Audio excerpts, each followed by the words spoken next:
Vibration হচ্ছিল, কাপাকাপি। আল্লাহ পৃথিবীর কাপাকাপি বন্ধ করার জন্য পেরেকের মতো পাহাড়গুলোকে পৃথিবীতে ঢুকে দিলেন, কাপাকাপি বন্ধ হয়ে গেল। এই দৃশ্য দেখে ফেরেশতারা বলে, ইয়া রব, পাহাড়ের এত শক্তি, আপনার সৃষ্টির মধ্যে পাহাড়ের চেয়ে শক্তিশালী কিছু আছে?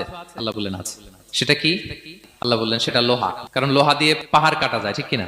লোহার কথা শুনে ফেরেশতারা অবাক। ফেরেশতারা প্রশ্ন, তাহলে আপনার সৃষ্টির মধ্যে লোহার চেয়ে শক্তিশালী কিছু আছে? আল্লাহ বললেন আছে। কি সেটা? আন্নার, আগুন। কারণ আগুন লোহাকে কি করে? গলিয়ে ফেলে। ফেরেশতারা শুধু অবাকই হচ্ছে। ফেরেশতারা বলে, আগুনের চেয়ে শক্তিশালী কিছু আছে? আল্লাহ বলে আছে, আল মা, পানি। কারণ আগুনে দাউ দাউ করে জ্বলে ওঠা আগুনের মধ্যে পানি দিলে আগুন অস্তিত্ব হারায়। ফেরেশতারা শুধু অবাকই হচ্ছে। তারা বলে, তাহলে পানির চেয়ে শক্তিশালী কিছু আছে? আল্লাহ বলেন আছে, রিহ, বাতাস। কারণ বাতাস পানিকে একদিক থেকে আরেক দিকে নিয়ে যায়। জলের মধ্যে বায়ুর উচ্ছ্বাস লাগলে জলোচ্ছ্বাস তৈরি হয়, ঠিক কিনা? ফেরেশতারা আবার অবাক হয়ে বলে, তাহলে বাতাসের চেয়ে শক্তিশালী কিছু আছে? আল্লাহ বললেন আছে। সেটা কি? বলতেছে বনি আদম। ওই মানুষ শক্তিশালী যে গোপনে দান করে, এত গোপনে যে ডান হাত কি দান করলো